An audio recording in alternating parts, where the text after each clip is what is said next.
Fala pessoal, sejam todos muito bem-vindos. Eu sou o Thales Rogério, professor de História, e hoje nós vamos desenvolver sobre Getúlio Vargas, um dos homens mais importantes aí para a história do Brasil e que revolucionou a historiografia, colocando fim na política do café com leite, né, na velha oligarquia.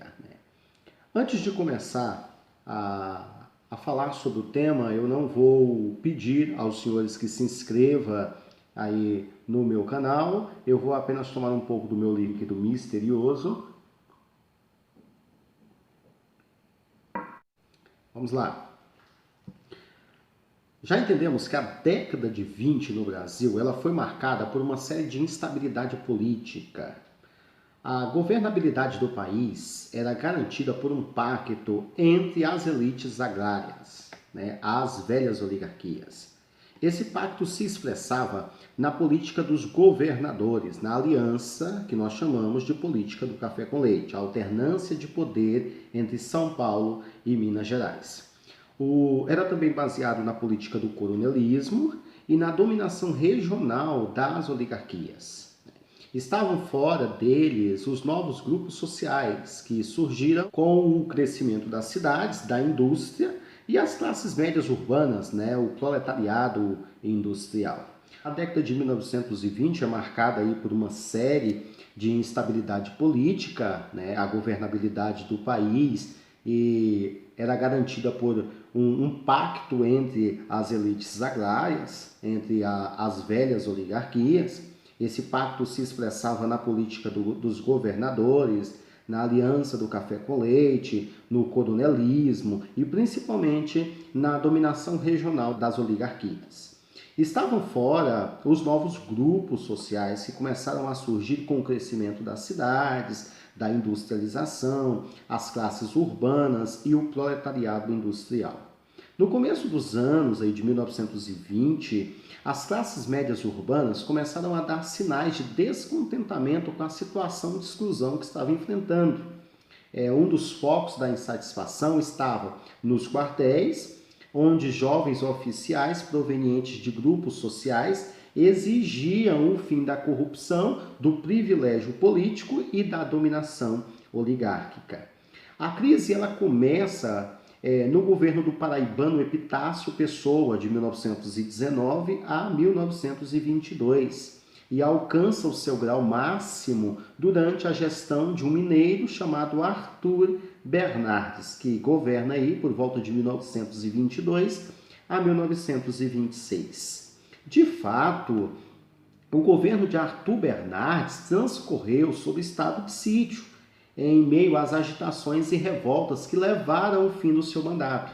Então ele acaba saindo do governo com a seguinte citação: como presidente da República, eu fui apenas um chefe de polícia.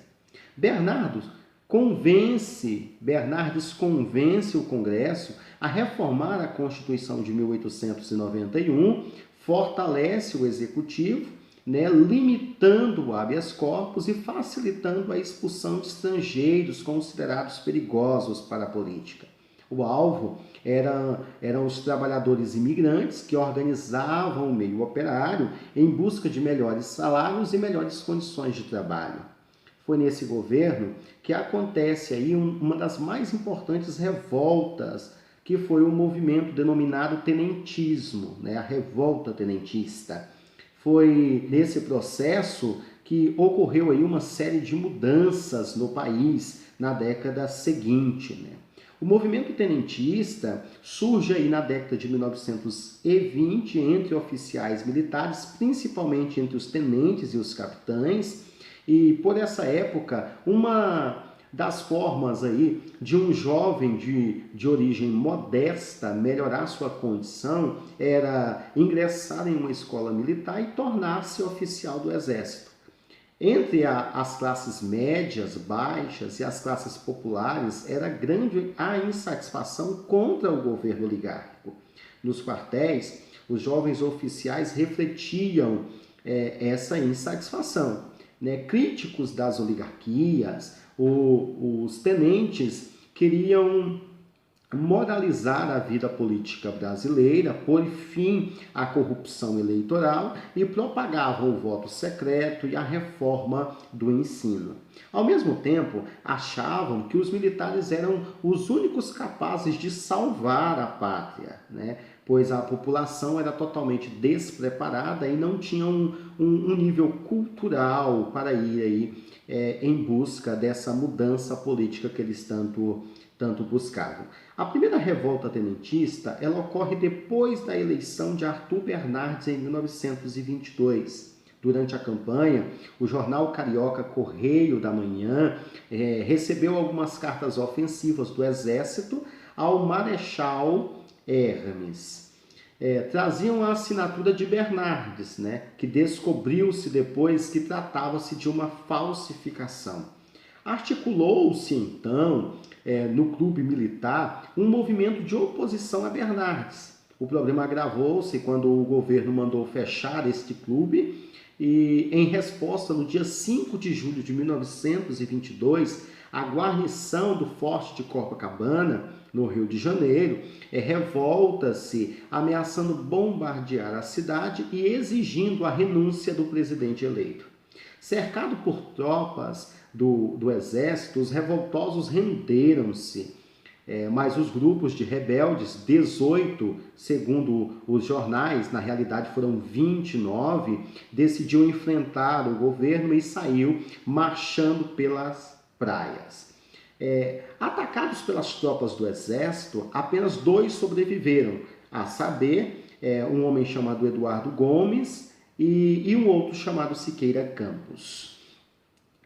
No dia 5 de julho de 1924, em São Paulo, os tenentes pegaram em armas novamente contra o governo e os revoltosos, dentre eles estavam Eduardo Gomes e Juarez Távora, comandados aí pelo general Isidoro Dias Lopes. Ocuparam a capital paulista daí por um tempo de 23 dias. Nas semanas seguintes, eclodiram rebeliões tenentistas, principalmente no estado do Rio Grande do Sul e em outros pontos do país. A maioria delas foram rapidamente sufocadas. Em São Paulo, o exército legalista bombardeou os quartéis sublevados e os tenentes se retiraram para a Foz do Iguaçu, aí no Paraná, onde se reuniram a oficiais gaúchos. Formaram então um grupo que percorreria grande parte do território brasileiro pregando reformas sociais, que eram chamado esse grupo de a Coluna Prestes. A rebelião no Rio Grande do Sul ocorreram aí entre outubro e novembro de 1924, quando se sublevaram os quartéis de Santo Ângelo, São Borjas, Uruguaiana e Alegrete. De acordo com as duas divisões rebeldes, em abril de 1925 surge então a encorpada Coluna Prestes, né? Nos 2 anos seguintes, os rebeldes comandados por um homem chamado Luiz Carlos Prestes, que reúne aí cerca de 1.500 combatentes, percorre o interior do país em uma extensão de 25 quilômetros. Depois de combater as forças do governo durante todo esse tempo, a coluna invicta, como também acaba sendo conhecida, refugiou-se na Bolívia, e isso aí era fevereiro de 1927. Contudo, só tomando um pouco do meu líquido misterioso, contudo, a principal fonte econômica que possuía no Brasil era o café. Só que a sustentação econômica brasileira aí nos anos de 1920, que continuou sendo o café, começa a entrar em crise. Minas Gerais e São Paulo, os maiores produtores, detinham o poder político, a denominada política do café com leite. Portanto, as ações do governo federal voltavam-se principalmente para a defesa dos interesses da oligarquia cafeeira, por meio da política de valorização do café. Essa política, que iniciada aí com o Convênio de Taubaté em 1906, estava baseada, sobretudo, na retenção dos estoques para manter o preço do produto, até porque o Brasil não possuía mercado consumidor. Esse mercado consumidor aí tinha sido abafado por causa dos resquícios da crise de 29 e principalmente aí com o final da Primeira Guerra, acaba colocando a constantes emissões de moedas e empréstimos do exterior, sobrecarregando a economia nacional. Em 1926, o Brasil sozinho produzia 3 a cada 5 sacas de café que o mundo consumia. Por isso, podia regular o mercado e controlar os preços, vendendo mais ou menos, mas não tinham condições de reter os estoques por muito tempo. Também dependia de tudo aquilo que o mercado externo comprava, de tudo aquilo que o mercado externo consumia. Em 1926, o Brasil sozinho, além de produzir essas sacas de café, os altos preços estimulavam a produção e a superprodução, que causava o acúmulo do estoque, que dava aí uma aparência de prosperidade da lavoura, né? Mas escondia o progressivo endividamento que o país e sua dependência externa estava, né? Com o crash da Bolsa de Nova York, que acontece em 1929, já citado, veio então aí o fim, né? Os Estados Unidos diminuíram as importações, o café, o preço do café cai aí mais de 30%, o crédito externo foi totalmente suspenso e as dívidas tiveram aí que serem liquidadas, né? A situação tornou-se ainda mais grave por causa dessa questão do efeito de 1929, que golpeia duramente a economia dos Estados Unidos e do restante do mundo. Os setores de exportação e comércio do Brasil também sofreram o efeito da crise internacional. Na verdade, toda a sociedade brasileira foi atingida, como resultado manifestou-se a ruptura política que colocou em risco a república oligárquica, né? Essa ruptura ocorre no momento em que o país se preparava para escolher o presidente que governaria aí por volta de 1930 a 1934. Segundo o esquema café com leite, as lideranças republicanas do Estado apoiavam ora um presidente de origem paulista, ora de origem mineira. Inesperadamente, o então presidente do Brasil, o Washington Luiz, que era do partido PRP, decidiu apoiar o seu sucessor paulista também, né? Segundo aí a aliança da política do café com leite, ele sendo paulista, ele deveria apoiar um candidato que fosse mineiro, mas ele rompe com essa aliança e acaba defendendo a candidatura de um paulista também, que seria Júlio Prestes, descartando o candidato de Minas Gerais. Descontentes, as elites mineiras romperam com o governo e articularam uma candidatura de oposição ao candidato oficial, aliando-se os políticos do Rio Grande do Sul, da Paraíba e os grupos de oposição de outros estados. Formou-se a chamada Aliança Liberal, que indicou o gaúcho Getúlio Vargas para presidente e o paraibano João Pessoa para a vice-presidência. Essa chapa contou aí com o apoio do movimento tenentista, das camadas médias urbanas, dos trabalhadores descontentes com o predomínio político dos grandes fazendeiros, e o programa incluía pontos de contemplação do setor oligárquico, não cafeeiro, além da proteção de trabalhadores, a moralização da vida pública e a instituição do voto secreto. A campanha ocorreu aí em um clima de tensão, mas como era previsível, a força da máquina governamental deu a vitória a Júlio Prestes. Vargas e João Pessoa, que eram candidatos de uma chapa de oposição, mantiveram aí denúncias de fraude a essa eleição. Paralelamente, políticos que se opunham à Aliança Liberal buscavam apoio em outros estados para iniciar uma revolta armada defendida pelos tenentes. O processo revolucionário acabou sendo aí de início após o assassinato de João Pessoa, vice de Getúlio Vargas, da chapa de oposição, por um homem chamado João Dantas, que era adversário na política paraibana. O crime atribuiu aí a um complô que envolveria o presidente Washington Luiz e serviu aí de início, de estopim para uma nova rebelião. Recebendo aí o poder na condição de chefe de governo provisório, que acaba por meio de um golpe, Getúlio Vargas assumindo como presidente provisório, isso vai acontecer de 1930 a 1934, Vargas ele procura atender às reivindicações das forças políticas que lhe deram total sustentação. Mas logo ficaram patentes as divergências entre os grupos que surgiram ao poder, civis da classe média, que seriam banqueiros, industriais, latifundiários, que desejavam a democratização do país por meio de eleições livres, a um governo constitucional e plena liberdade civil. Tenentes que propunham um governo forte, centralizado, capaz de empreender a radicalização da economia e a modernização das estruturas do Estado. Em 1931, como reflexo aí da crise de 1929, nos Estados Unidos, os preços do café saíram aproximadamente a um quarto do seu valor.